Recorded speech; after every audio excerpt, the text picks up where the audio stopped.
छठी नामे कटी जावागी। भोले मैं तेरी पद, शंभु मैं तेरी पद, हवा बिच उड़ती जावागी। बाबा डोर हतो छठी नामे कटी जावागी। शिव महापुराण की कथा कहती है कि दुनिया का सबसे बेकार दिन कौन सा होता है?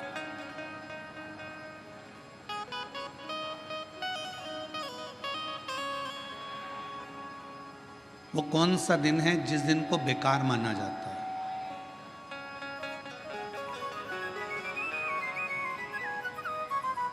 शिव महापुराण की कथा कहती है दुनिया का सबसे बेकार दिन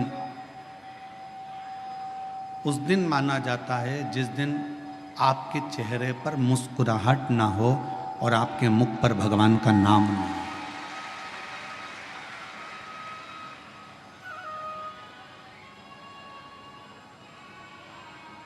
आप यदि मुस्कुरा रहे हो, आपके चेहरे पर हंसी है और भगवान का नाम है, आपके चेहरे पर प्रसन्नता है और भगवान का नाम है,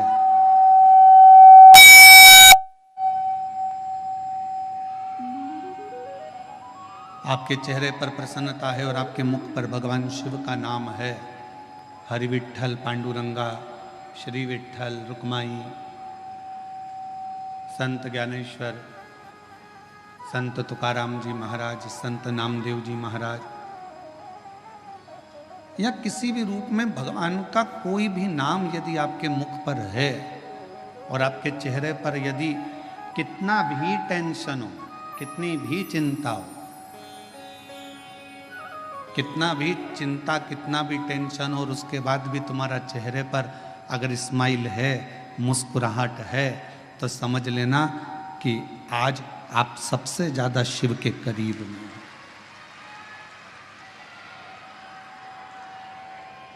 क्योंकि दिन ही बेकार वो माना गया है जिस दिन तुम्हारे चेहरे पर कोई मुस्कुराहट ना हो, कोई हंसी ना हो।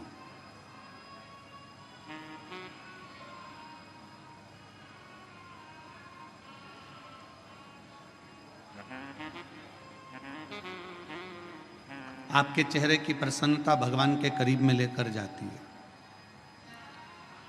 एक बात का स्मरण रखिएगा, मैया यशोदा जी ने श्रीमद् भागवत कथा में आपने श्रवण किया होगा, भागवत जी में आपने सुना होगा कि मैया यशोदा जी ने एक बार भगवान कृष्ण पर छड़ी उठा ली थी।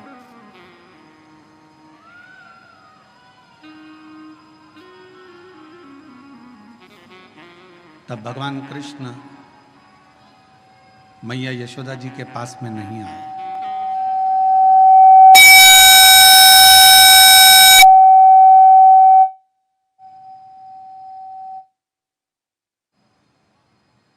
जब मैया ने छड़ी उठाई तो भगवान कृष्ण मैया यशोदा जी के करीब में नहीं आए,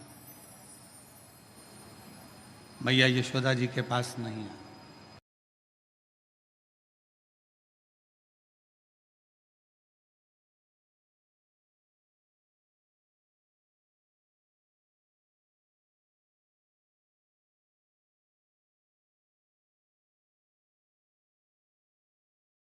तेरे डमरू की धुन सुन के मैं काशी नगरी आई हूँ। तेरे डमरू की धुन सुन के दोनों हाथों से ताली से काशी नगरी आई हूँ। तेरे डमरू की धुन सुन के मैं काशी नगरी आई हूँ। तेरे डमरू की धुन सुन के मैं काशी नगरी आई हूँ। मैं काशी नगरी आई हूँ। मैं काशी नगरी आई हूँ। मैं काशी नगरी आई हूँ।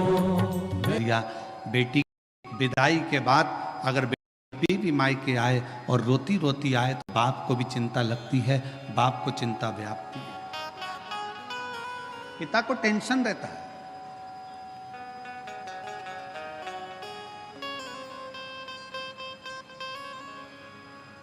अच्छा घर देखा, अच्छा परिवार देखा, अच्छी खुशियां देखी, उसके बाद भी बेटी के चेहरे पर प्रसन्नता नहीं।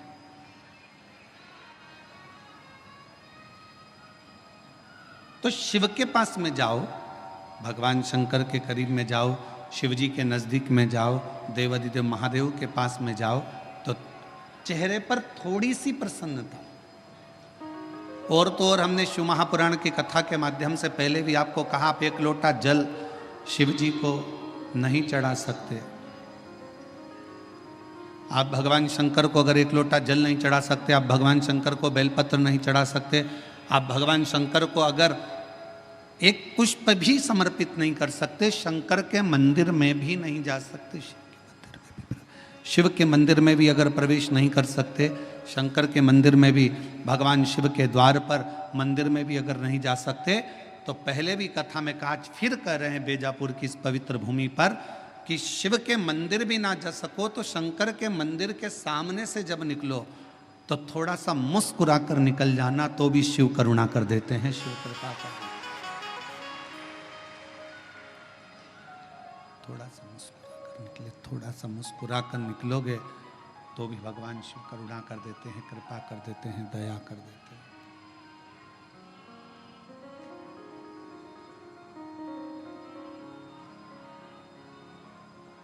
शिव करुणा सागर है, शिव दया सागर है, शिव कृपा सागर है। और शंभु शरणे पड़े मांगो घड़ी रे घड़ी, दुख काटो दया करी दर्शन आपो। शंभु शरण पड़ी मांगो घड़ी रे घड़ी, दुख काटो दया करी दर्शन आपो। बेजापुर की इस कथा का नाम बेलपत्र शिव पुराण दिया। उसका कारण एक ये भी रहा कि आने वाला जो समय है वो श्रावण का महीना है।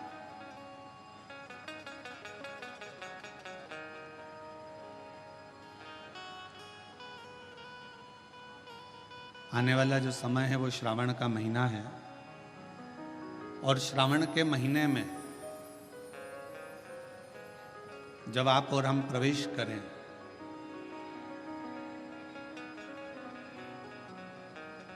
तो आपको और हमको ये मालूम होना चाहिए कि बेलपत्र की महत्वता क्या है।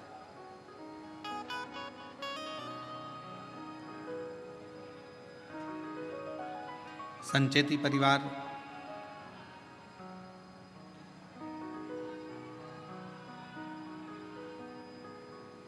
आज जो ये पवित्र शिव महापुराण की कथा को प्रारंभ करा है,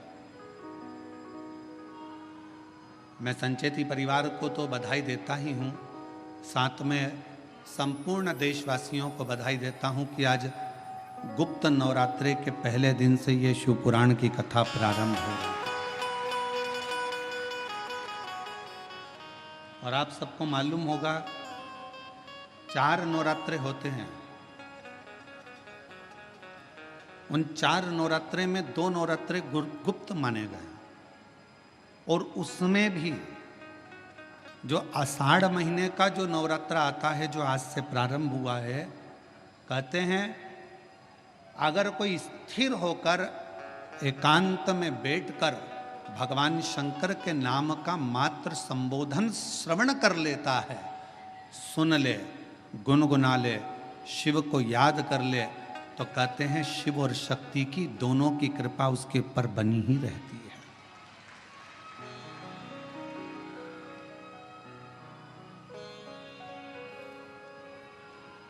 और आज वही नवरात्रे, गुप्त नवरात्रे से ये शिव कथा संचेती परिवार में प्रारंभ हुई।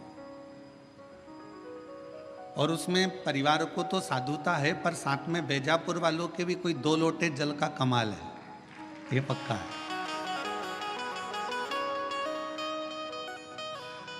हम जब कल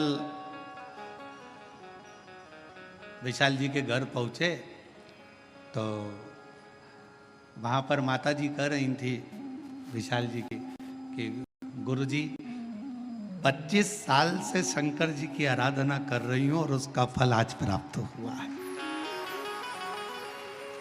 हम आपको धन्यवाद देते हैं माता जी, बहुत बहुत साधुता है।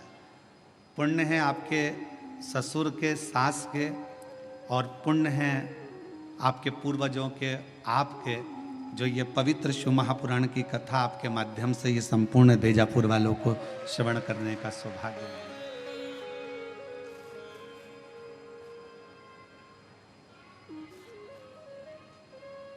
और वो भी इस पवित्र नवरात्रि के अवसर पर।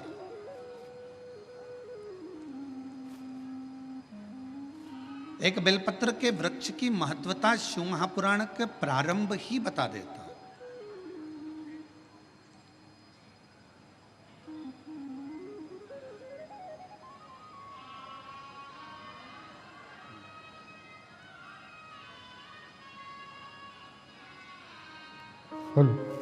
तो जय श्री राधे।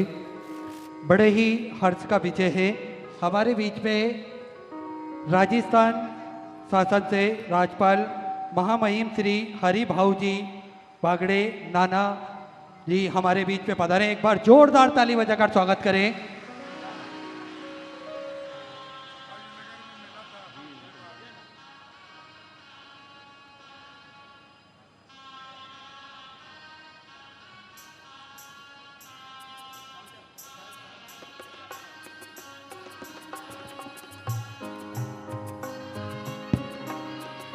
बड़े ही सुंदर ये क्षण जिसमें हम सभी स्वागत का क्रम देखते हुए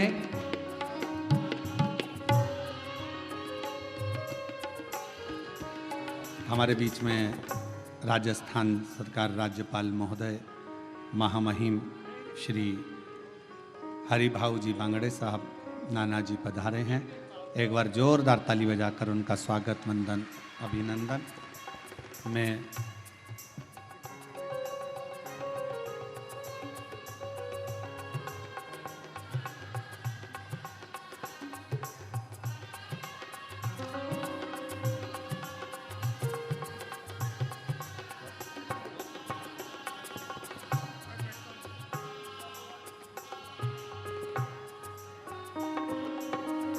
जी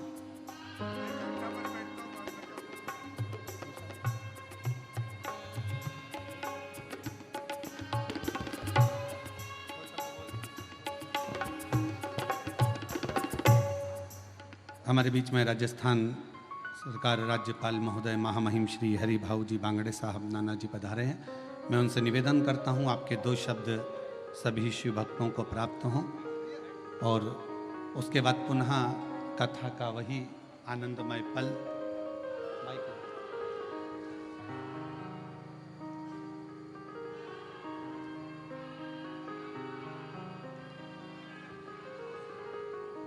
एक बार राज्यपाल महोदय महामहिम जी के लिए एक बार जोरदार ताली बजाकर स्वागत, वंदन, अभिनंदन। परम पूज्य पंडित प्रदीप जी मिश्रा जी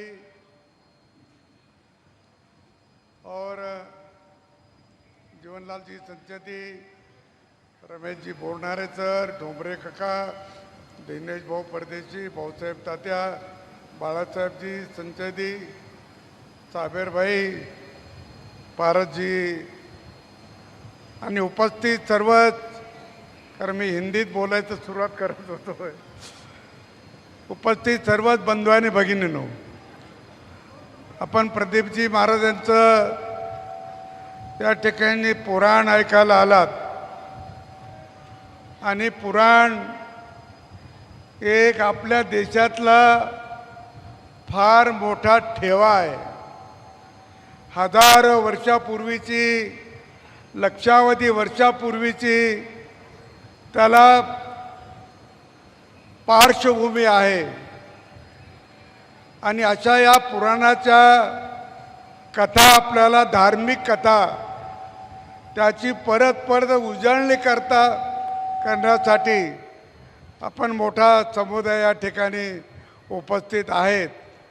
खरं म्हणजे आपली जी संस्कृती आहे त्याला भारतीय संस्कृती आपण असं म्हणतो. जगात सर्वप्रथम कोणती संस्कृती असेल तर ती भारतीय संस्कृतीच आहे. आणि अनेकांनी प्रयत्न करूनसुद्धा आपली भारतीय संस्कृती मिटली नाही किंवा नाहीशी झाली नाही. खूप प्रयत्न झाले, हजार वर्ष प्रयत्न केले आक्रमणकार्याने आणि इंग्रजांनी, परंतु आपण मिटलं नाही. त्याचं एकमेव कारण काय असेल तर पंडितजीसारखे असंख्य संत, प्रवचन करणारे महात्मे यांनी हे चालू ठेवलं. आणि म्हणून आपली संस्कृती पुन्हा जिवंत राहिली, नव्हे मोठ्या प्रमाणात आता वाढायला लागली. काही काळ स्थगित झाली होती थोडीफार, परंतु आता मोठ्या प्रमाणात वाढायला लागली. आणि आपल्याला हेही माहीत आहे की मला एक पंडित जवाहरलाल नेहरूंनी त्यांच्या पुस्तकात त्याचा उल्लेख केला. एक परदेशातला इतिहासकार आहे मॅक्स मुलर. या मॅक्स मुलरने असं म्हटलं आहे की आम्हाला भारताचं आश्चर्य वाटतंय. हजारो वर्षापूर्वीचे 2 ग्रंथ, आणि ते हजारो वर्षापूर्वी झालेत, त्याच्या आधी झालेत, पण अजून त्या 2 ग्रंथाचा भारताच्या मनावर खूप परिणाम आहे. भारताच्या मनावर त्यांचा ठसा अजून उमटलेलाच आहे, तो पुसला जात नाही. ते एक रामायण आणि दुसरं महाभारत. आणि एक आता आपण ज्यांची कथा ऐकतो, त्यांची कथा आपण ऐकतोय ते शंकराचार्य, शिवाजी, हे सगळे यांची कथा आपण ऐकतो. ती कथाही खूप पुराणी आहे आणि त्याच्यावरून आपल्याला आपलं मन अधिक त्याच्यामुळे माहिती मिळते. आपलं मन तयार होतं, याच्यातून आपल्याला संस्कार घडतो. आणि आज संस्कार घडण्यासाठी आपण अशा कार्यक्रमाला आलात, वारंवार अशा कार्यक्रमाला गेलं पाहिजे एवढी विनंती करतो आणि थांबतो. नमस्कार पंडितजी, नमस्कार. बहुत बहुत साधुवाद, धन्यवाद माननीय श्री राज्यपाल महोदय जी. शिव कथा कर रहे हैं.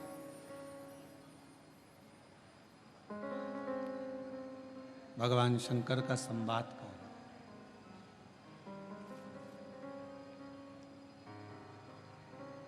कि बेलपत्र शिव महापुराण की शुरुआत ही भगवान शंकर की शिव महापुराण की कथा के महत्तम से हो जाती है. महत्तम जिसमें देवराज जी का चरित्र आ जाता है.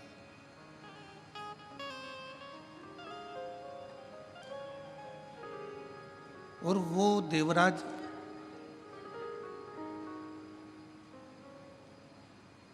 जिसने जीवन भर कोई अच्छा कार्य नहीं किया,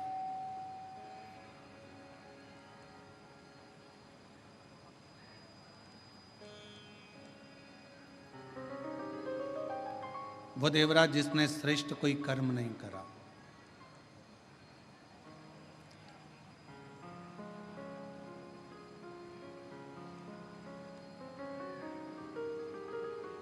वो देवराज जो ब्राह्मण कुल में जन्म तो ले लिया पर ब्राह्मण कर्म से वंचित रहा.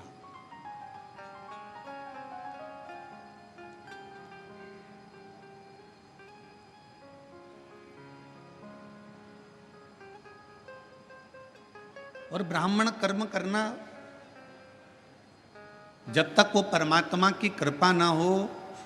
शिव महापुराण की कथा कहती है कि मानव की देह प्राप्त कर लेना तो सरल है, पर मानव देह प्राप्त करने के बाद इसको भगवान की भक्ति में लगाना ये बहुत कठिन है.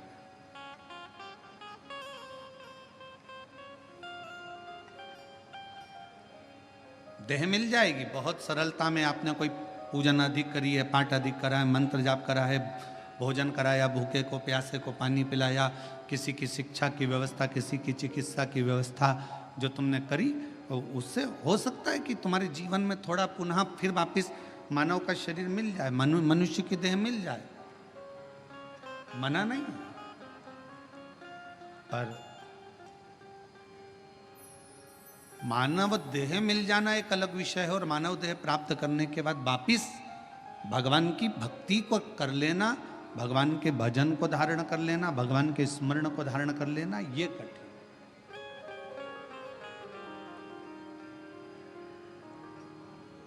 बेजापुर की मेरी जीजियों, बेजापुर के मेरे जीजाओं, मेरी बेटियों, बेटाओं, मेरी माताओं, मेरे भाई, पिता तुल्य पूर्वजों के रूप में स्वयं पिता तुल्य विराजमान सभी बुजुर्ग भाई बहन से भी निवेदन करूंगा कि अगर मनुष्य देह मिली है, मानव का शरीर मिला, आप 24 घंटे भगवान का भजन ना कर सकते हो, मत करो। कोई जरूरी नहीं है कि आप 24 घंटे भगवान का नाम लेंगे।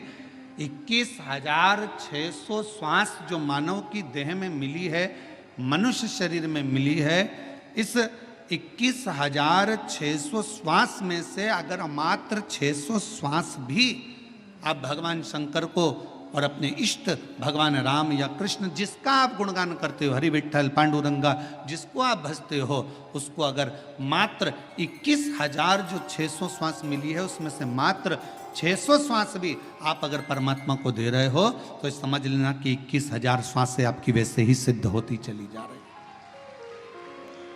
वैसे ही सिद्ध हो। आप जितना जितना भगवान की भक्ति में, जितना जितना भगवान के भजन में, जितना जितना भगवान के नाम में, जितना जितना भगवान के स्मरण में इस जिह्वा को, इस शरीर को, इस मन को लगाएं।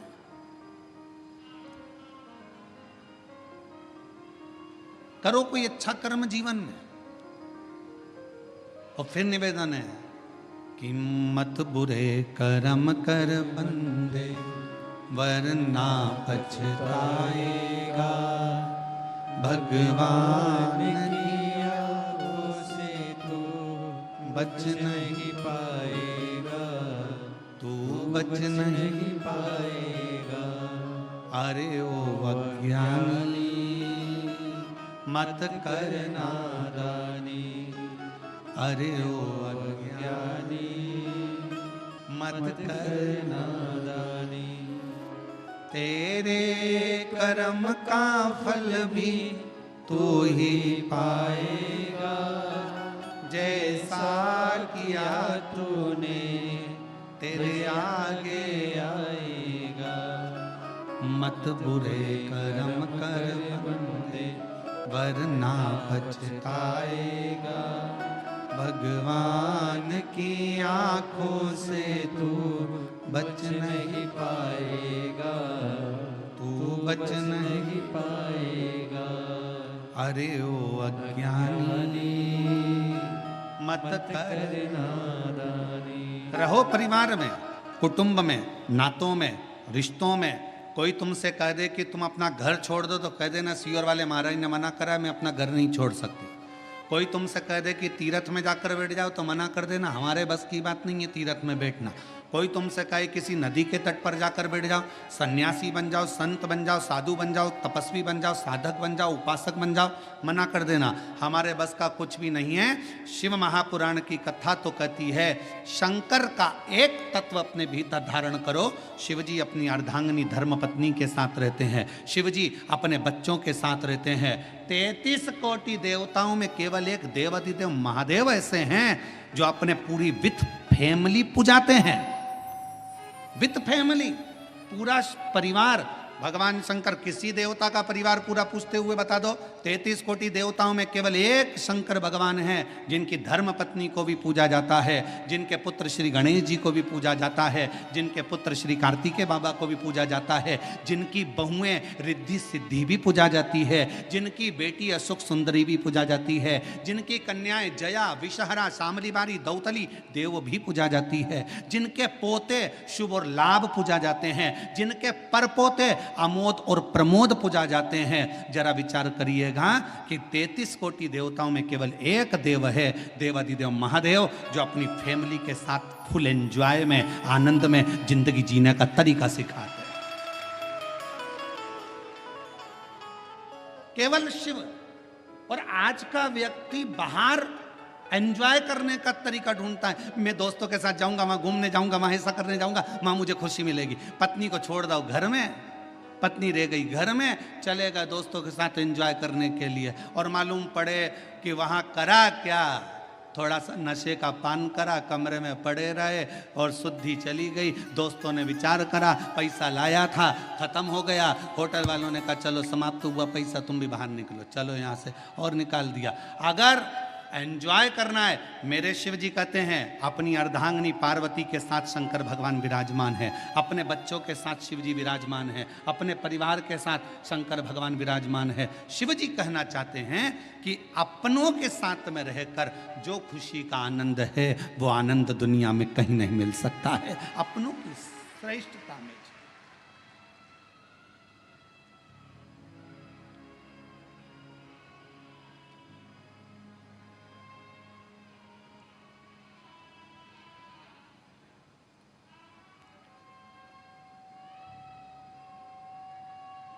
कल हमको बड़ा अच्छा लगा। हम संचेती परिवार में जब आए तो हमने पूछा ये सब लोग जो खड़े हैं कौन है, तो कहा विशाल जी बोल रहे थे ये काका जी हैं, ये काकी जी हैं हमारे। अच्छा, ये हमारे ये हैं, ये हमारे वो हैं। अच्छा, हमें समझ में इतनी प्रसन्नता हो रही थी कि बताओ पूरा परिवार एक जगह पर, और उसमें भी भगवान की अविरल भक्ति और शिव महापुराण की कथा और बेजापुर का क्षेत्र, ये जीवन का एक आनंद प्रदान करने वाला, एक सुख देने रखो। और शंकर जी के परिवार में एक चीज और है, थोड़ा सावधानी रखिएगा, सबको निभा के चलना है। जगत जननी दुर्गा भवानी बैठती है काय पर, जम के बोलो, शेर पर। शंकर भगवान बैठते हैं नंदी पर, शिव जी के गले में सर्प, गणेश जी चूहे पर, कार्तिकेय जी अरे बोलते तो जाओ मोर पर। हमें भी तो मालूम पड़े, बेजापुर में सबकी आवाज मवाज तो ठीक है। अगर जीजियों की आवाज़ डाउन होगी तो दिक्कत हमको होगी हो, तो थोड़ा सा दमदारी से बोलो। कार्तिकेय जी काय पर बैठते हैं? मोर पर। अब भाई आवाज इतनी जोरदार आवाज में बोला करो, घर जाके नजर भी उतरवा लिया करो।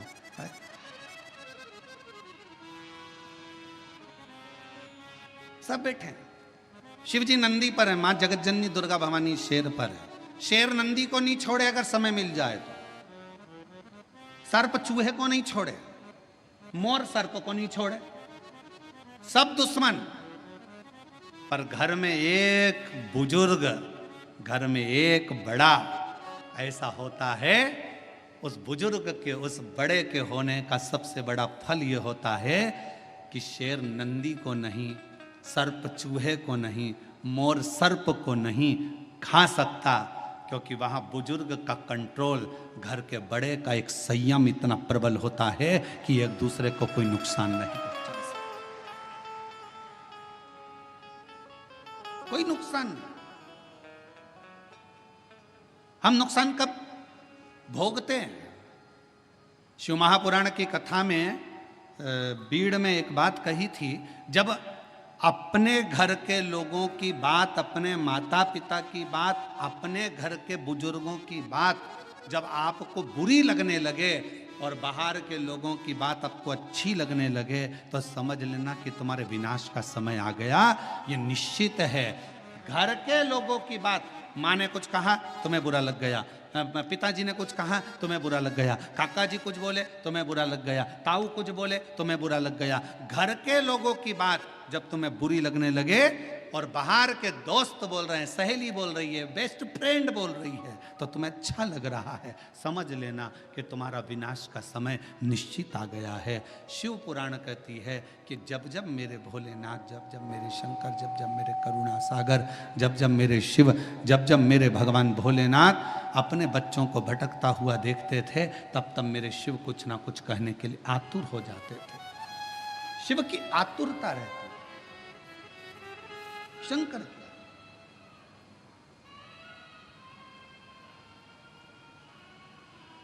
शिव की आतुरता रहती, और शिव शिव है। जब घर के बुजुर्ग, घर के बड़े, और कितना सुंदर संवाद आया है, देखिए शिव महापुराण में देवराज नाम के ब्राह्मण का संवाद आया। देवराज नाम के ब्राह्मण का जो चरित्र वर्णन किया गया, उस संवाद में कहा गया, शिव जी की कथा चल रही है। देवराज ब्राह्मण के घर में जन्म लेने वाला एक बालक है।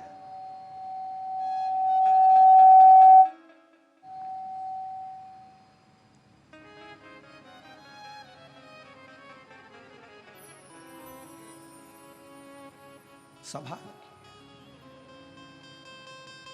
और शंकर जी की कथा चल रही है, और ब्राह्मण के घर में जन्म लेने वाला वो देवराज, जिसने कभी जीवन में कभी भगवान का भजन नहीं किया, जिसने कभी जीवन में स्मरण नहीं किया, मंत्र जाप नहीं किया, नाम जाप नहीं किया, नाम स्मरण नहीं किया, वो देवराज जो कभी भगवान की भक्ति से जुड़ा ही नहीं, कभी भगवान के भजन से जुड़ा ही नहीं, वो देवराज चोरी का धन लेकर शिवालय में पहुंच गया।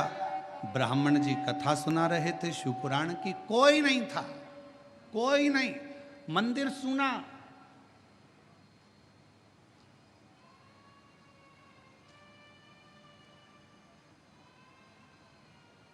शिव महापुराण का सबसे बड़ा श्रोता कौन है?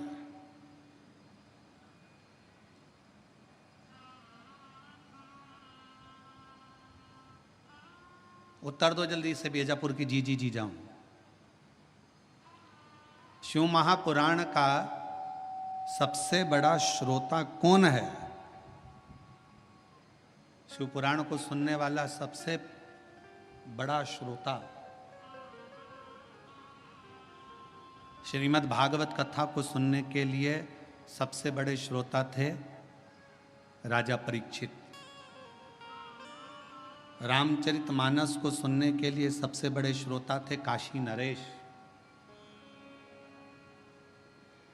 पर शिव महापुराण का सबसे बड़ा श्रोता कोई मानव नहीं, कोई मनुष्य नहीं। शिव महापुराण का सबसे बड़ा श्रोता स्वयं देव अधिदेव महादेव शंकर और पार्वती है। शिव श्रेष्ठ श्रोता बनकर बैठे हैं, श्रेष्ठ श्रोता बनकर।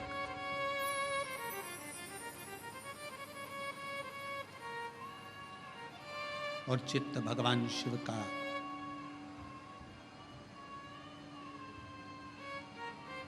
जिस स्थान पर देवराज नाम का ब्राह्मण शिवालय के अंदर पहुंचा है, उस शिवालय में भी कोई श्रोता कथा सुनने वाला नहीं है।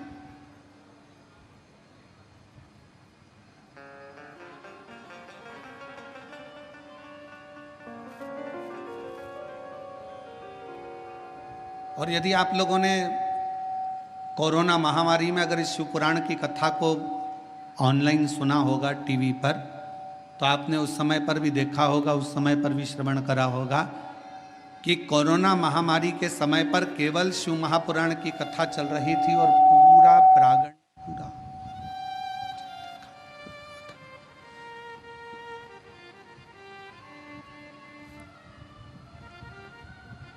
शिव महापुराण की कथा चल रही थी और पूरा क्षेत्र, पूरा हॉल खाली रहता था। कौन सुन रहा? देवराज नाम का ब्राह्मण भगवान शंकर के मंदिर में चोरी का धन लेकर पहुंचा। शरीर में ताप हो रहा है, शरीर में कष्ट हो रहा है, तपन हो रही है, बुखार आ रहा है, शरीर तप रहा है। ये शिव महापुराण का महत्तम कर रहा है, और चोरी का धन उसके पास में। और उस चोरी के धन में सबसे मूल था रानी के गले का हार, जिसको मंगवाने वाला कोई दूसरा नहीं था।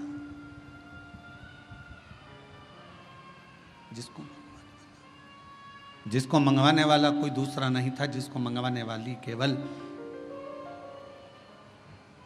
देवराज ब्राह्मण जिस एक पर स्त्री के संग में लग गया था, उस पर स्त्री ने उस देवराज से कह दिया था कि मुझे रानी के गले में जो हार पड़ा हुआ है वो हार मुझे ला कर दे।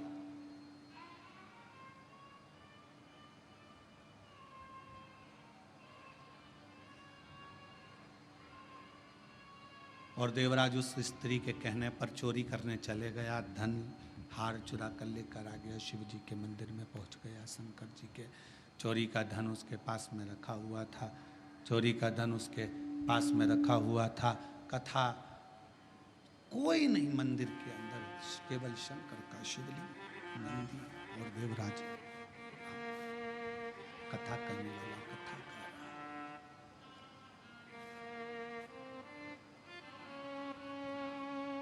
कथा करने वाला कथा कर रहा है। केवल एक ब्राह्मण बैठा है, कथा बाच रहा है, मंदिर में कोई भी नहीं। यहां तक शिव महापुराण की कथा कर रही है, जिस मंदिर में शिव पुराण की कथा देवराज चोरी का धन लेकर, जिस शंभु चोरी का धन लेकर देवराज जिस मंदिर में पहुंचा था, वहां पर जहां पर एक ब्राह्मण कथा कर रहा था, वहां पुजारी तक नहीं था। वहां पर कोई पुजारी नहीं, कोई पुजारी है ही नहीं।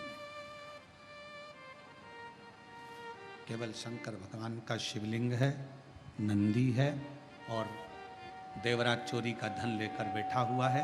एक ब्राह्मण शिव महापुराण कथा का वाचन कर रहा है, कोई श्रोता में नहीं।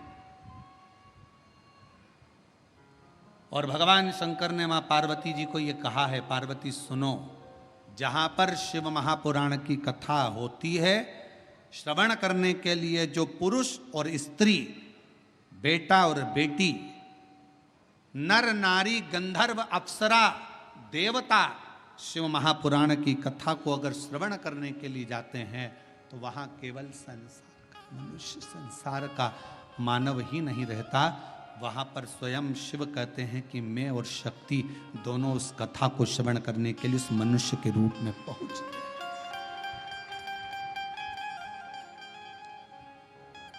उस कथा को श्रवण करने के लिए मनुष्य के रूप में पहुंच जाते हैं, मनुष्य के रूप, मानव के।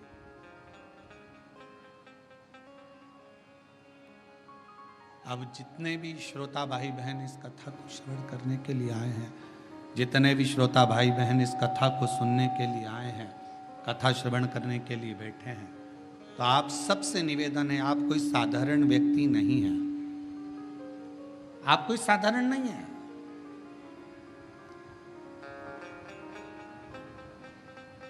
आप मेरे शिव का एक अंश स्वरूप हो, शिव का एक प्रतिबिंब स्वरूप हो। और शिवोहम शिव महापुराण की कथा जो इससे पहले निकुंभ छत्तीसगढ़ में करी, उसमें बताया था शिवोहम का मतलब ही यही है कि शिव आपके अंदर है।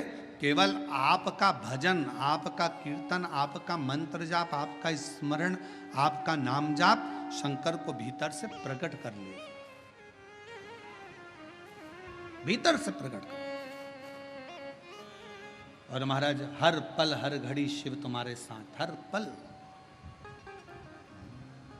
तेरे सिर पर भोलेनाथ, फिकर फिर क्या करना, तेरे सिर पर भोलेनाथ, फिकर फिर क्या करना, क्या करना, फिर क्या करना, क्या करना, फिर क्या करना, तेरे सिर पर भोलेनाथ, फिकर फिर क्या करना, तेरे सिर पर भोलेनाथ, फिकर फिर क्या करना, सिर पर भोलेनाथ फिकर फिर क्या करना, तेरे सिर पर भोलेनाथ फिकर फिर क्या करना,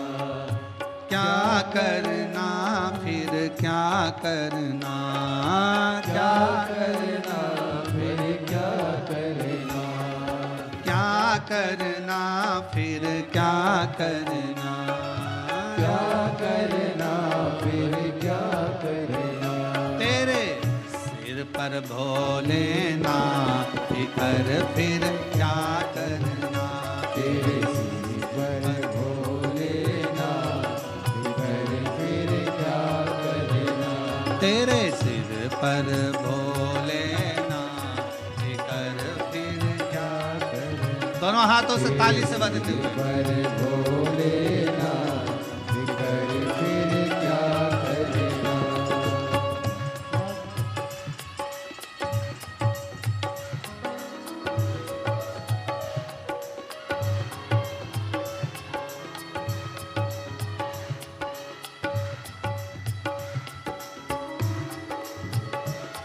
राधे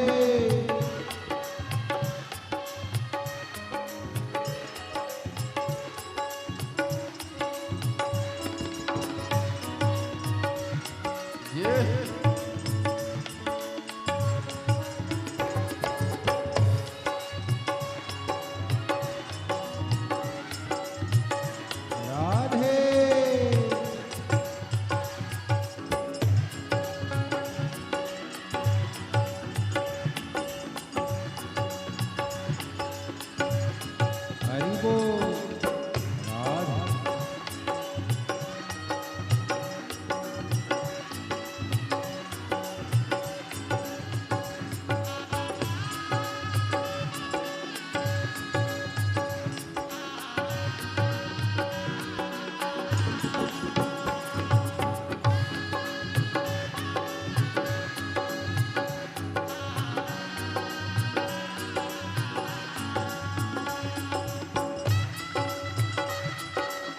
राधे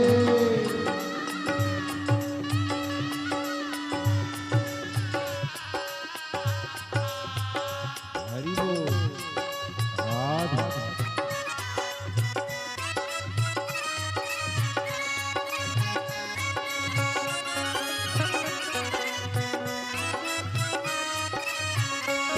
ओ तो भोले बाबा गौरा मैया, भोले बाबा गोरा मैया, ओ तो भोले बाबा गौरा मैया, फिर तो भोले बाबा गोरा मैया, फिर क्यों परेशान हो भैया, फिर क्यों परेशान हो भैया, फिर क्यों परेशान हो भैया, फिर क्यों परेशान हो भैया, तेरे मिटेंगे तेरे कटेंगे कष्ट तमाम,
जन शिव कथा सत्संगी, जो जन शिव कथा सत्संगी, कथा सेवा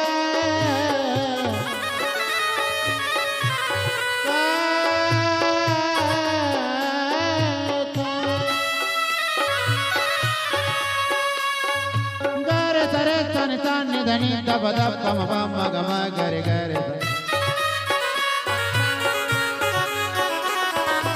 जगम पनि चाचा जगम पनि चाचा जो जन शिव कथा सत्संगी, जो जन शिव कथा सत्संगी, जिनके सहायक श्री बजरंगी, जिनके सहायक श्री बजरंगी, ओ जिनके सहायक श्री बजरंगी, जिनके सहायक श्री बजरंगी, अतुलित बल के राम कर फिर क्या करना, अतुलित बल के नाम कर फिर क्या करना, वो क्या करना क्या करना, कर फिर क्या करना, क्या करना क्या करना, कर फिर क्या करना, कर फिर क्या करना, तेरे सिर पर भोलेनाथ, कर फिर क्या करना।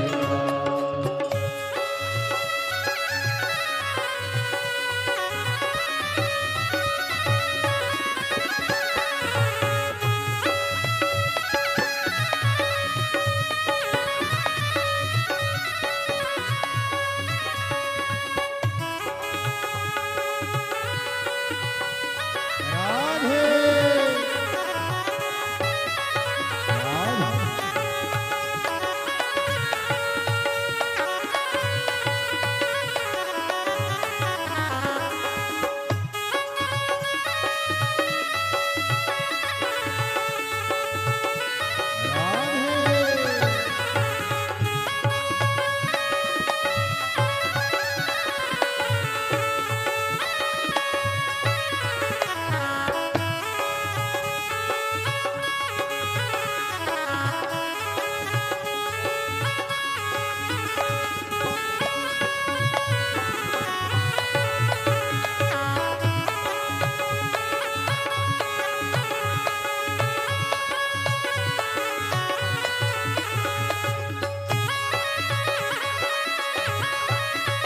राधे राधे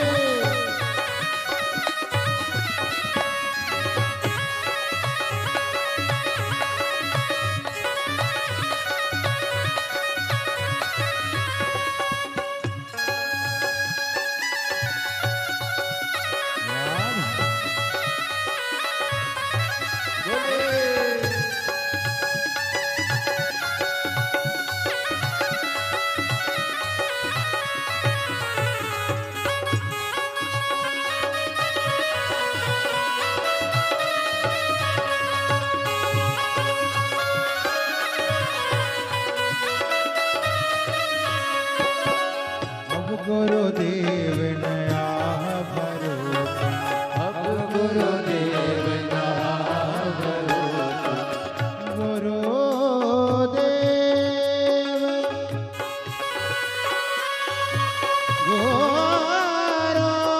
गुरुदेव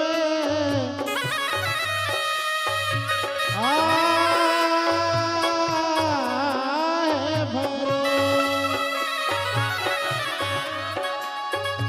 अब गुरुदेव न आह भरोसा, अब गुरुदेव नहा भरोसा, अब गुरुदेव न आह भरोसा, अब गुरुदेव नहा भरोसा, नहीं व्यर्थ पर वाह करो, नहीं व्यर्थ परवाह करो, नहीं व्यर्थ पर वाह करो, नहीं व्यर्थ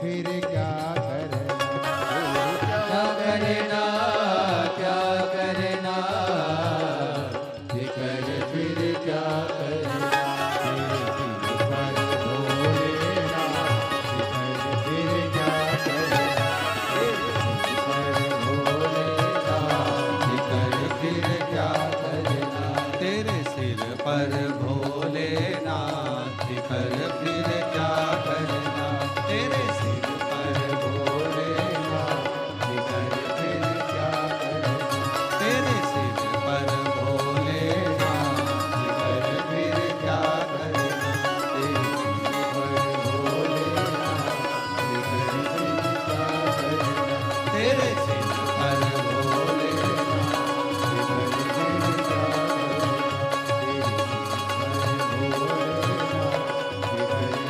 क्या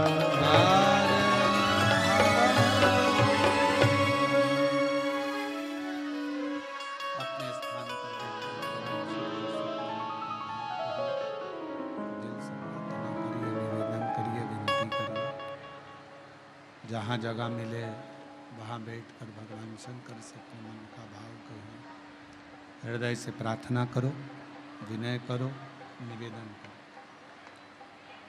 बारिश थोड़ी तेज है, जो लोग गीले हो रहे हैं उनसे निवेदन है जो सूखी जगह है वहाँ जाकर बैठें, गीले ना हो। जहाँ जहाँ पर सूखा सूखा जगह हो वहाँ बैठें। बारिश थोड़ा तेज है, इसलिए जो लोग गीली हो रहे हैं या गीली जगह में बैठे उनसे निवेदन है, सूखी जगह बहुत है, आप लोग वहाँ जाकर बैठे और कथा का लाभ। सभी लोग साउंड सेट करो बाबा। सभी लोग साथ में भगवान शिव से मन से भाव से प्रार्थना करिए, विनय करिए, निवेदन करिए। साथ में प्रार्थना करेंगे, जिनको आता है वो साथ में बोलेंगे और विनय करेंगे।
शाने वासी हमारा हो भोला सब दुख काटो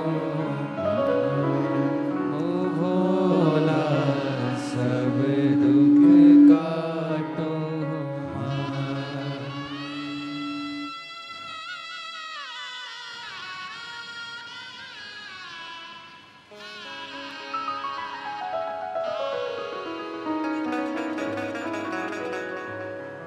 बाबा देव दादा महादेव भगवान शिव भैदानी त्रिकालदर्शी कैलाशी विनाशी भगवान शिव की कथा कह रहे हैं, भगवान शंकर का चरित्र कह रहे हैं, शिव महापुराण की कथा वर्णन कर रहे हैं। शिवालय में कोई नहीं, केवल एक शिवलिंग है, नंदी है और कथा वाचने वाला एक ब्राह्मण चोरी कर कर धन लाया हुआ वो देव।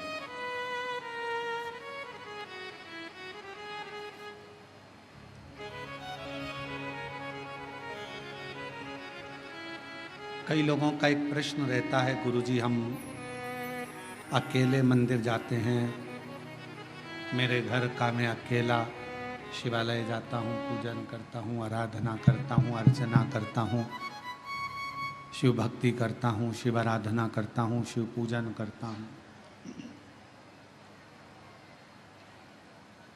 पर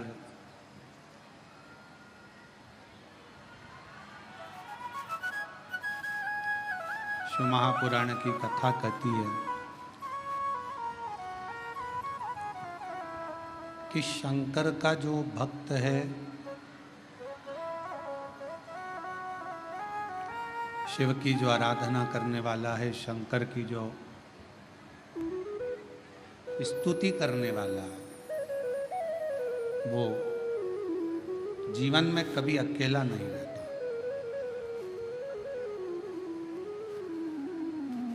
माँ के गर्भ में बच्चा आता है, गर्भ में जब बच्चा आता है उस समय से शिव उसकी धड़कन के रूप में उसके अंदर विराजमान हो जाता है।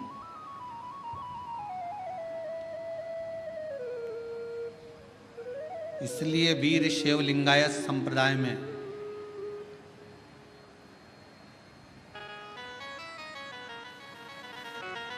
वीर शैव लिंगायत संप्रदाय के अंदर ये बात कही जाती है कि गर्भाधान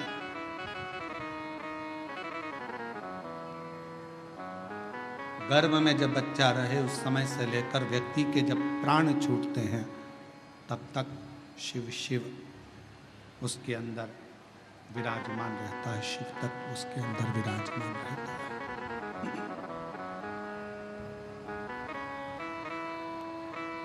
शिव उसके अंदर विराजमान। इसलिए कई लोग कहते हैं कहाँ से आया कहाँ जाएगा, तो शिव महापुराण की कथा कहती है कि शिव के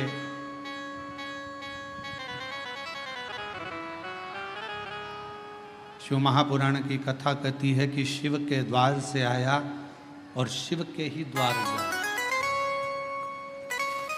पर कब? जब हमारा भरोसा श्रेष्ठ हो, जब हमारा विश्वास श्रेष्ठ हो।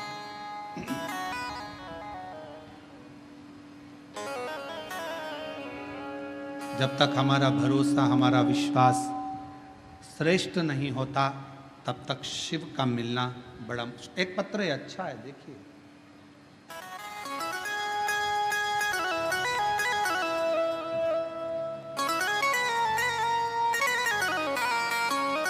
मैं सारिका टेकरने, मुकाम पोस्ट तहसील गंगापुर, जिला छत्रपति संभाजी नगर, महाराष्ट्र की रहने वाली। कहीं बैठी हों तो हाथ हिला सकती हैं। अगर कहीं बैठी हों तो हाथ हिला सकती हैं। सारिका टेकरने, मुकाम पोस्ट तहसील गंगापुर, जिला छत्रपति संभाजी नगर, महाराष्ट्र की रहने वाली। अगर कहीं बैठी हों तो हाथ हिला सकती हैं। और अगर आई हो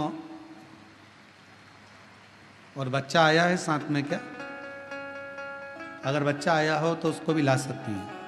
आया है, ले आओ उसको भी। पत्र को एलईडी पर, आस्था चैनल पर, एलईडी पर चल रहा है पत्र, एलईडी और आस्था चैनल पर चालू है, आप पत्र को साथ में पढ़ सकते हो। मैं सारिका टेकरने, मुकाम पोस्ट तहसील गंगापुर, जिला छत्रपति संभाजीनगर, महाराष्ट्र की रहने वाली हूँ। मेरा मोबाइल नंबर ये है। एक लोटे जल और शिव भक्ति का वर्णन करूं। मेरा बेटा स्वराज 8 साल का है। 2 साल था तब उसके मुंह में तालू में छेद हो गया था।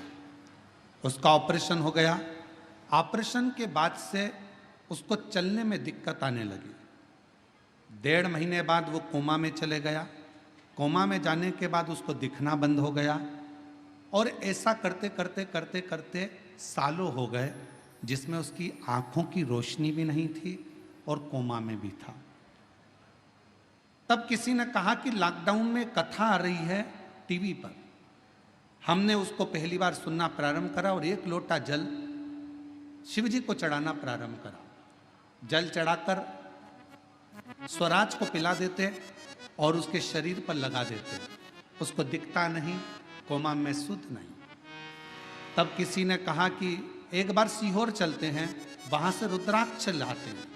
हम लोग सीहोर गए, वहां से रुद्राक्ष लाए। रुद्राक्ष को तांबे के कलश में गलाते और उसका जल पिलाना प्रारंभ करा। आज मैं बाबा को धन्यवाद देने के लिए आई हूँ कि मेरा 8 साल का बेटा अब उसको दिखाई भी देने लगा और चलना भी आता है।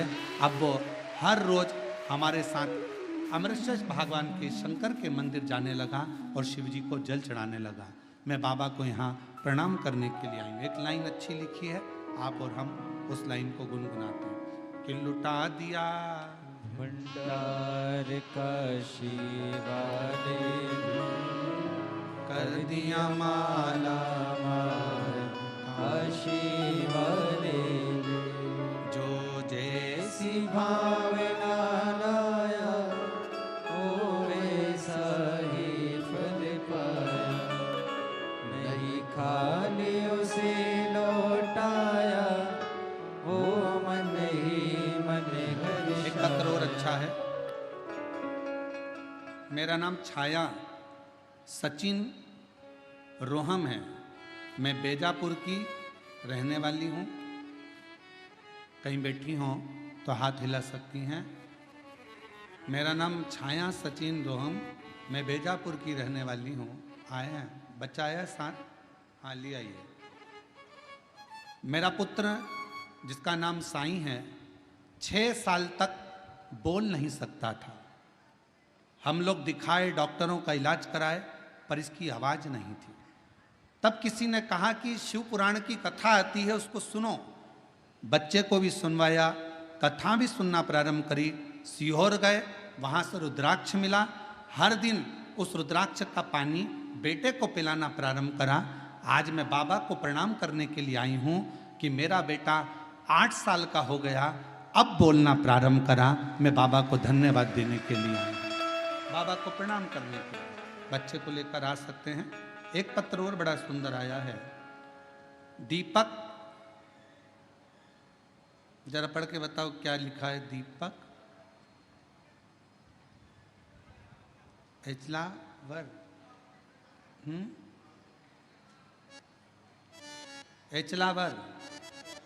एचलावर, ग्राम उमरी, जिला यवतमाल, महाराष्ट्र से हूँ। कहीं बैठे हों तो हाथ हिला सकते हैं, आप ही हैं।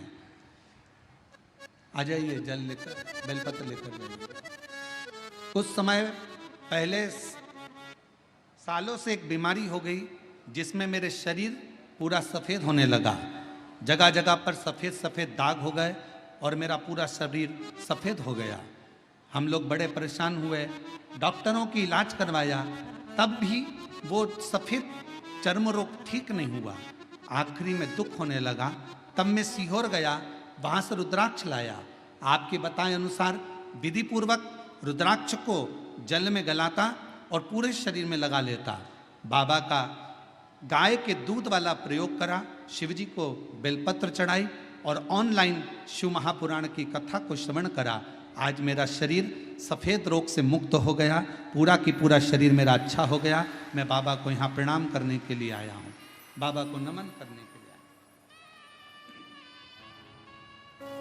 और तेरी कृपा का क्या है भरोसा, अब किस पर हो जाए जरा सी हम पर कर दो, ओ जरा सी हम पर कर दो।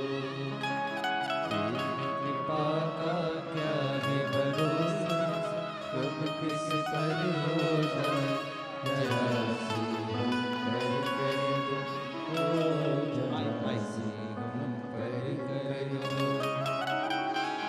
जिस पर भी होगी तेरी करुणा कृपा भगवान। ओम नमः शिवाय।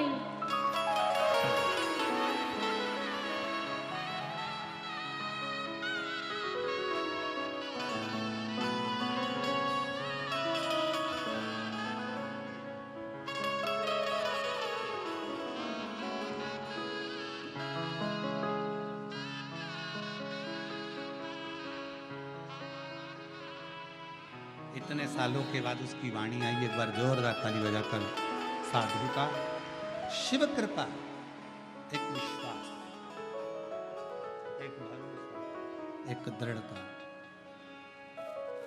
और जिस पर भी हो गई तेरी कृपा करुणा वो भव पार हुआ, भव पार हुआ। पापी हो चाहे जितना उसका भी बाबा उद्धार हुआ, उद्धार हुआ।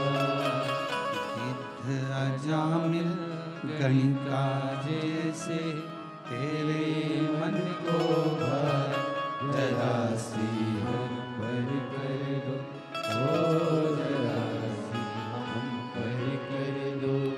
तेरी कृपा का क्या है भरोसा, कब किस पर हो जाए जरा सी हम पर कर दो, ओ जरा सी हम पर कर दो। कैसी कृपा। शिव को करुणा करना थी, इसलिए देवराज ब्राह्मण को चोरी का सामान लेकर भी शिवालय तक बुला लिया।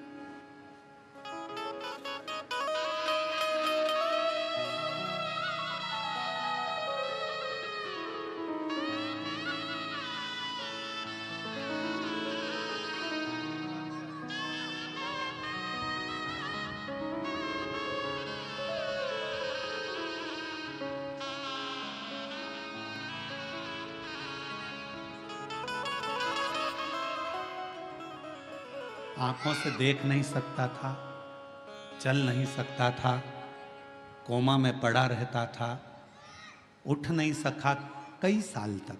आज बाबा की कृपा से चल भी रहा है, देख भी रहा है और बोल भी रहा है। एक बार जोरदार ताली बजाकर।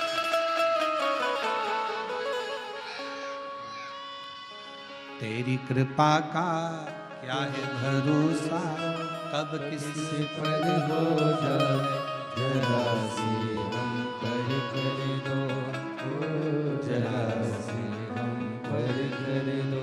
एक शिव की करुणा क्या कर, विश्वास।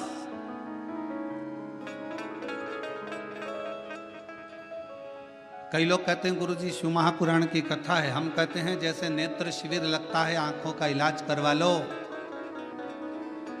बस याद रखना, उस नेत्र शिविर में आंखों का इलाज होगा, चश्मा लगेगा, लेंस लगेगा, और शिव महापुराण के इस नेत्र शिविर में इस हृदय पर शंकर का ऐसा लेंस लग जाता है जिससे जिंदगी में दुख धीरे धीरे समाप्त होता चला, धीरे धीरे तकलीफ, कष्ट, दुख समाप्ति की ओर चला जाता है। धीरे धीरे दुख समाप्ति की ओर चला। शिव को एकांत में शंकर भगवान बैठे हैं, शिव जी बैठे हैं। देवराज आया, चोरी का धन लाकर बाजू में रखा। शिव पुराण की कथा चल रही थी। कथा 2 क्षण की देवराज ने सुनी, मात्र 2 क्षण।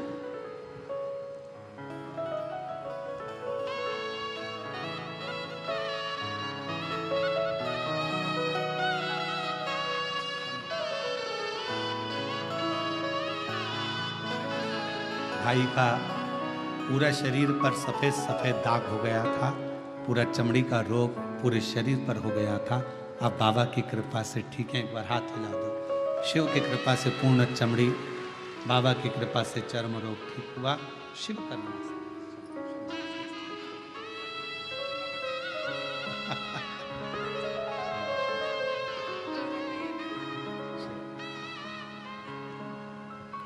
शिव कृपा। कथा में मन नहीं लगा देवराज का, चित्त नहीं लगा, सुन नहीं पाया, मन नहीं लगा पाया, क्योंकि शरीर में ताप था, शरीर में बीमारी थी। जब कथा में मन नहीं लगा, देवराज का चित्त नहीं लगा, हृदय नहीं लगा, कथा को छोड़कर देवराज नामक का ब्राह्मण अपना चोरी का धन लेकर बाहर निकल, मंदिर से बाहर।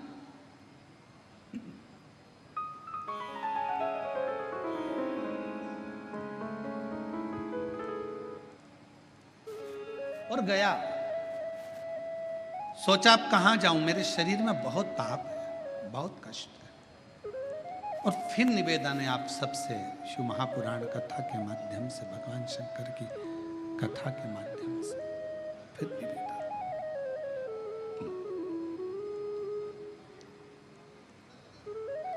जब सारी दुनिया के हाथ जोड़ लो, सबको नमन कर लो, प्रणाम कर लो, सब जगह से जब हार जाओ, सारी दुनिया के हाथ जोड़ लो, सब जगह से जब हार जाओ, सब जगह से जब थक जाओ, तब आखिरी में मेरे शिव के दरवाजे पर एक बार जरूर जाओ और वहां जाकर एक लोटा जल चढ़ाना प्रारंभ।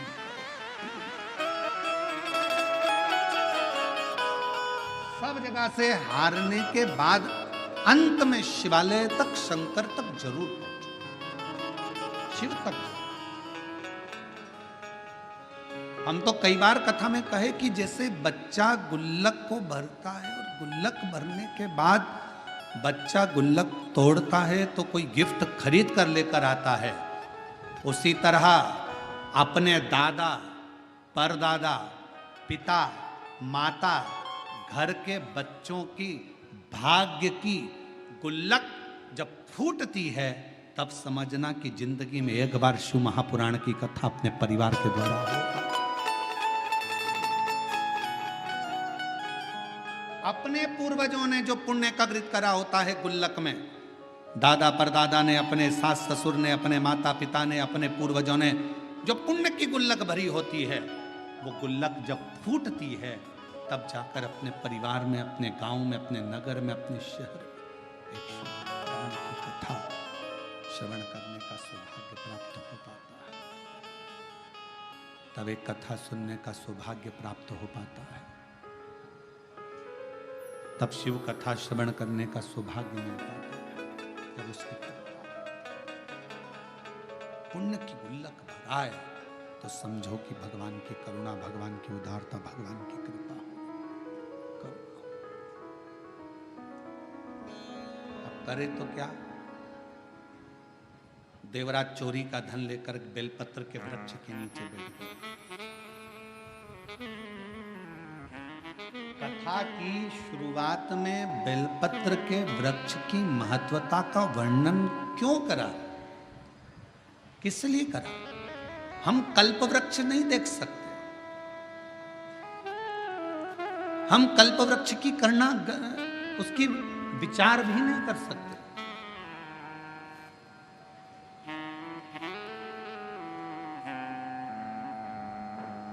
हम कल्प वृक्ष को अपने घर पर लेकर भी नहीं आ सकते। पर शिव पुराण की कथा कहती है, भगवान शंकर का चरित्र कहता, शिव तत्व कहता कि यदि एक बेलपत्र का वृक्ष हम अपने घर में लगा लेते हैं, बगीचे में लगा लेते हैं, या किसी भी स्थान पर यदि हमने जिंदगी में एक बेलपत्र का वृक्ष लगा लिया, तो ये मानकर चलना कि तुमने कल्प वृक्ष की कामना कर कर उस वृक्ष को लगाया, अपने जीवन में कुछ अच्छा फल प्राप्त करना, कुछ अच्छा प्राप्ति के लिए। कितना महत्व है एक बेलपत्र का महत्व। एक शिव महापुराण का एक बड़ा सुंदर प्राचीन संवाद है कि एक बालक एक गांव में रहता था जिसका नाम था श्रेष्ठ। जन्म हुआ, मां चली गई, थोड़ा बड़ा हुआ, पिता चला गया। ग्रामीण क्षेत्र में रहने वाला, उसको मालूम नहीं, गांव के लोगों ने उसका पालन पोषण करा, श्रेष्ठ श्रेष्ठ श्रेष्ठ श्रेष्ठ सब उसको पुकारते थे। बच्चा छोटी सी अवस्था से ही गांव के लोगों को शिवालय में सेवा करता हुआ देखता, शंकर की आराधना करता हुआ देखता, तो उसका मन भी शिवमय हो गया। हमारे घर के जो संस्कार होते हैं वो हमारे सामने प्रकट होते हैं।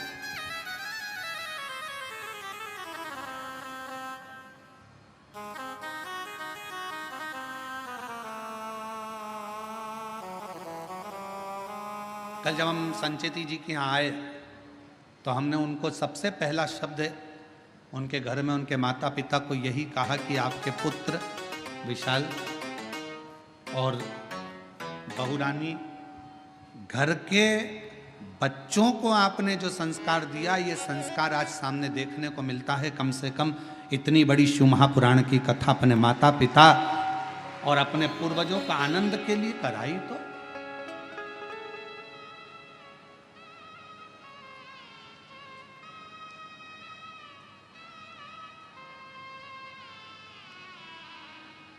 नहीं तो आज के जमाने में बच्चे और शिवपुराण कराना, श्रीमद् भागवत कराना सरल है, रामायण कराना सरल है, पर शिवपुराण की कथा कराना सरल है। चारों तरफ से इतना इतना प्रेशर रहता है, हर तरह का। पानी गिर रहा है, कीचड़ हो गया, कहाँ बैठेंगे, क्या होगा, गाड़ी कहाँ से निकलेगी, पार्किंग कहाँ करी जाएगी, भोजन व्यवस्था कैसे करी जाएगी, कैसे करा जाए, महाराज कहाँ रुके, क्या खिलाए, क्या पिलाए, क्या करे, इतने भक्त आएंगे, ये आएंगे, वो आएंगे, दुनिया भर के फोन भी आएंगे, हमें आगे बैठना है, हमें यहाँ बैठना है, हमें वहाँ बैठना है, पूरी चिंता चिंता चिंता चिंता चिंता। आप विशाल जी से पूछना, वो तो विशाल जी का हाथ शंकर जी ने पकड़ रखा है, इसलिए उनकी चिंता थोड़ी भोलेनाथ ले रखे हैं, पर उनसे पूछिएगा जरा कि महाराज कथा करवाना कितना कितना कठिन, जरा पूछिएगा, बहुत कठिन। जब तक कथा शिव पुराण की चालू ना हो तब तक थोड़ा थोड़ा थोड़ा थोड़ा थोड़ा थोड़ा, और जैसे ही शिव पुराण के पहले दिन की कथा हो जाए तो सबसे ज्यादा फ्री तो यजमान हो जाता है कि लगे अब महाराज कथा चालू हो गई, अब क्या सोचो, अब तो शंकर जी जाने, भोलेनाथ जाने, शिव जी जाने।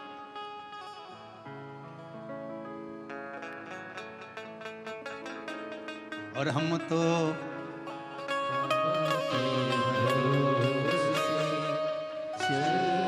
दीनानाथ, तुम लोग चुप रहो जरा, इनका भी तो सुने, बेजापुर वालों के आवाज कैसी, हमको भी तो सुनने मिले। तुम बोलो, तुम बोलो।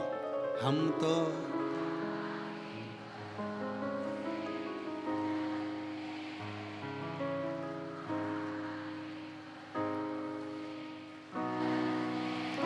ये दुनिया वाले जलते हैं, ये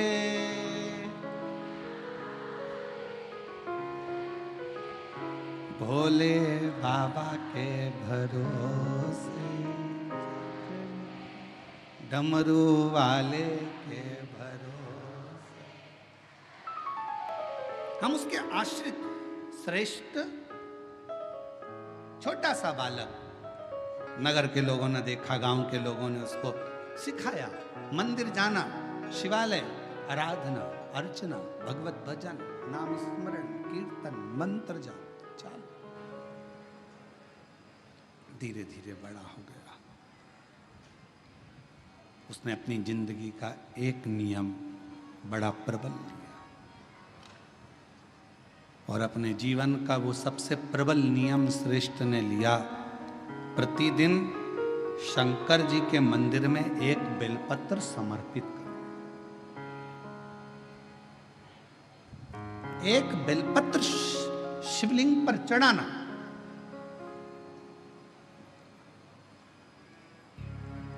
और होना चाहिए, जिंदगी का एक नियम आपके जीवन में होना चाहिए।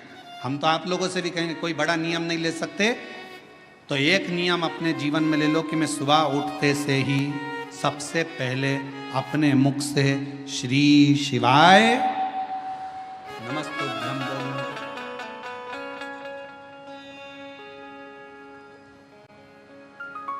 एक नियम धारण करो, कोई सा भी नियम ले लो।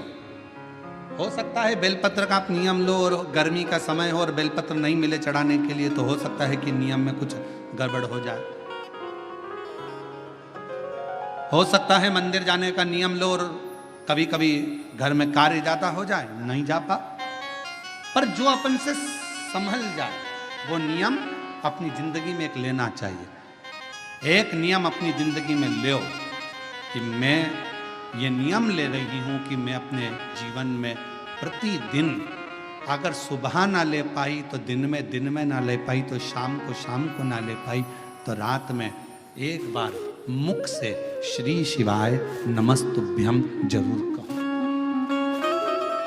मैं पंचाक्षर मंत्र नमः शिवाय जरूर बोलूं। मैं षडाक्षर ओम नमः शिवाय का जाप जरूर करूं।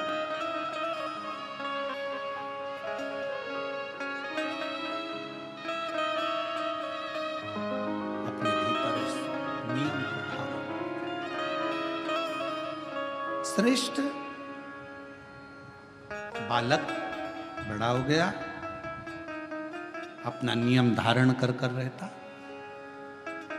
जिस गांव में श्रेष्ठ बालक रहता था, उसी गांव के नजदीक में 2 गांव छोड़कर एक ब्राह्मण और एक ब्राह्मणी का परिवार रहता था।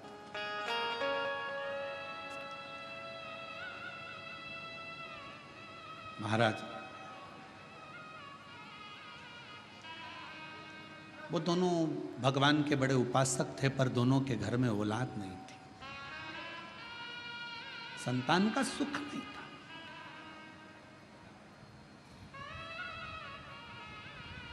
कई माताएं ऐसी बैठी हैं, कई पुरुष ऐसे बैठे हैं कि जो भगवान के मंदिर जाते हैं तो भी मन में आता है कि भगवान हमारी क्यों नहीं सुन रहा।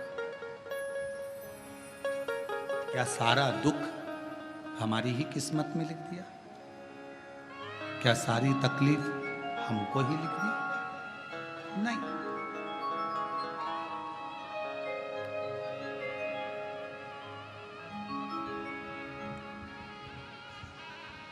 कभी विचार ना लाए, तेरे मंदिर में आना मेरा काम है और मेरी बिगड़ी बनाना तेरा। आप अपने मन में श्रेष्ठ विचार को लेकर आओ कि बाबा एक ना एक दिन अच्छा करेगा, एक ना एक दिन मेरे जीवन में सुख का पल आए। और फिर निवेदन करेंगे, आज से नवरात्रे प्रारंभ हुए हैं, 9 दिन तक, ये गुप्त नवरात्रे के 9 दिन, अगर आपको ऐसा लगता है कि शिवजी आप बाबा मेरी नहीं सुन रहा, बहुत संघर्ष का जीवन चल रहा है, बहुत परेशानी का जीवन चल रहा है, बहुत कष्ट का जीवन चल रहा है और कोई मंजिल, कोई राह, कोई मार्ग दिख ही नहीं रहा, तुम्हारा कैसा भी दुख है, जो आज गुप्त नवरात्रे प्रारंभ हुए हैं 26 तारीख से, 26 जून से, आज से 9 दिन तक का एक नियम ले लो गुप्त नवरात्रे में कि मुझे शिवजी के मंदिर में अशोक सुंदरी वाली जगह पर एक बेलपत्र माँ हेमवती माता के नाम से। कौन सी माता? हेमवती। मां हेमवती के नाम से एक बेलपत्र अशोक सुंदरी वाली जगह पर समर्पित करूंगी। 9 दिन का एक नियम धारण करो और 12वें या 15वें दिन आप देखिए आपका जो दुख है मेरा बाबा उसको काट कर ही रहे। गुप्त नवरात्रे जो आज से प्रारंभ हुए हैं, गुप्त नवरात्रे जो आषाढ़ महीने का ये गुप्त नवरात्रा है, इस नवरात्रे में हेमवती माता का स्मरण करना, एक बेलपत्र का पूजन करना या एक बेलपत्र के वृक्ष के नीचे आप 9 दिन तक भी, अगर मंदिर तक भी नहीं जा सकते, मंदिर में आप बेलपत्र रखने नहीं जा सकते, तो आपके घर के आंगन में, द्वारे पर, बगीचे में, आपके घर के पास अगर कोई बेलपत्र का पौधा है, वृक्ष है, उस बेलपत्र के वृक्ष के सामने एक बेलपत्र का पत्ता रखकर भी अगर आप उस पर जल चढ़ा रहे हैं या पूजन कर रहे हैं हेमवती माता के नाम से, तो उसका फल आपको मिलेगा। और मान लो बेलपत्र का वृक्ष भी नहीं है, हम मंदिर भी नहीं जा सकते, हम कहीं नहीं जा सकते, घर से बाहर कैसे निकलें? पानी तेज है, जलवृष्टि हो रही है, बहुत सा पानी है, तो क्या करें? अपने घर में जो शिवलिंग है, तुम्हारे घर में अगर जो शिवलिंग है, तुम्हारे घर में जो शिवलिंग विराजमान है, उसी शिवलिंग के साक्षी में, सम्मुख में भी अगर हेमवती माता का नाम लेकर अगर एक बेलपत्र समर्पित करोगे 9 दिवस तक, तो उसका फल मिलेगा जरूर, उसका फल मिलेगा। फिर से बोलो, कौन माता? हेमवती। कौन है ये? शिव महापुराण की कथा कहती है, जब माता पार्वती जी हिमालय राज के घर में प्रगटी और हिमालयों की कंदरा में बैठकर मां पार्वती जी तप साधना में लीन हुई, जितनी परीक्षा भगवान शंकर ले सकते थे, शिव जी ने सारी परीक्षा ली। ब्रह्मदेव परीक्षा लेने आए, भगवान नारायण परीक्षा लेने आए, इंद्रदेव आए, सप्तऋषि आए, सारे साधु संतों को परीक्षा लेने भेजा, पर मां उन परीक्षाओं में पास होती चली गई। तब भगवान शंकर ने दर्शन देकर कहा, पार्वती आज से तुम्हारा नाम हेमवती रहेगा। सुनो पार्वती, तुम्हारे इस नाम की आराधना जो तुम्हारे गुप्त स्वरूप में करेगा, उसको मनवांछित फल की प्राप्ति हो जाएगी। और वो फल, आज कथा अगर प्रारंभ हुई है और आप लोगों को मौका मिला है, तो इस कथा का स्मरण अपने जीवन में जरूर करें। क्या पता भोलेनाथ जी ने बेजापुर वालों पर भारी कृपा करी है, बहुत बड़ी कृपा करी, जो नवरात्र में कथा मिली और आप लोगों को ये कथा का चरित्र श्रवण करने को पहले दिन ही मिल गया। बीच में मिलते तो 2-3 दिन निकल गए होते।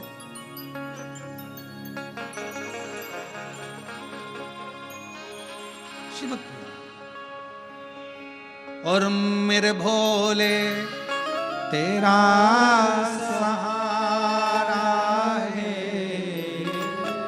मेरे भोले तेरा सहारा है, मेरी नैया हाथों किनारा है, मेरी नैया हाथों किनारा है, मेरे बाबा तुझे पुकारा है, मेरे बाबा तुझे पुकारा है, मेरी नैया हाथों किनारा है, मेरी नैया हाथों किनारा है।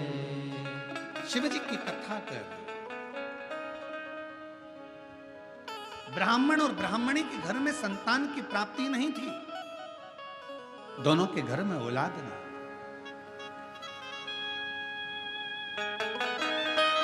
श्रेष्ठ 2 गांव छोड़कर रहता था, जिसका नियम था एक बेलपत्र को समर्पित करना, शिवालय जाना, शंकर जी को एक बेलपत्र बाबा के शिवलिंग को समर्पित करना, बाबा को चढ़ाना, विनय करना, निवेदन करना। एक दिन ब्राह्मणी मंदिर से आ रही थी, देवलोक से इंद्र की धर्मपत्नी इंद्राणी सची देवी अपनी सहेलियों के साथ में भूलोक भ्रमण के लिए, मृत्युलोक पे भ्रमण करने हैं।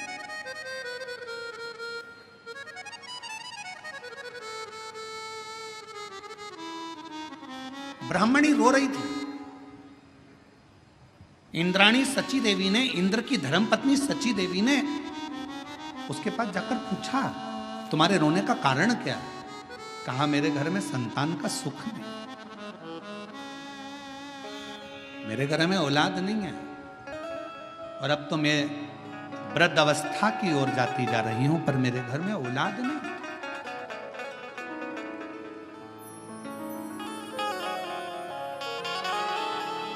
अब मैं किससे कहूं? इंद्राणी सची देवी ने कहा, तुम मुझे पहचानी नहीं हो, मैं इंद्र की धर्मपत्नी हूं सची, मैं इंद्र की धर्मपत्नी हूं इंद्राणी।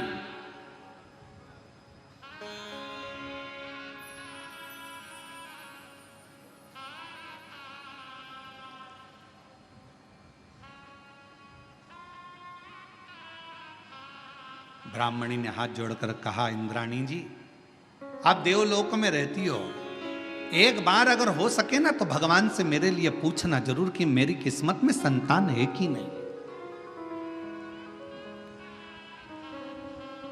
मेरे भाग्य में औलाद है कि नहीं है, जरा पूछिएगा, एक बार जरा भगवान से पूछिएगा, उत्तर जरूर देना इंद्राणी जी, आप निवेदन है आपसे, कहिएगा, प्रार्थना है आपसे। जब बहुत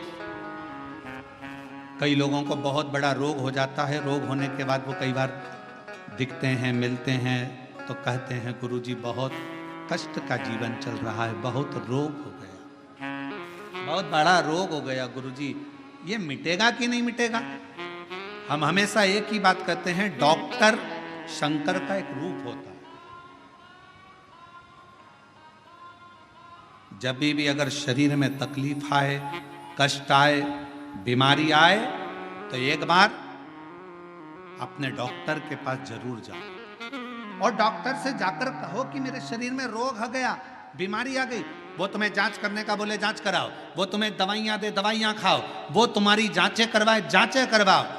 डॉक्टर को शिव मानकर उसका इलाज प्रारंभ करो, फिर किसी शंकर के मंदिर में जाकर एक लोटा जल चढ़ाना प्रारंभ करो। डॉक्टर की दवा और शिव की दुआ तुम्हारे रोगों को समाप्त जरूर करेगी, ये निश्चित है।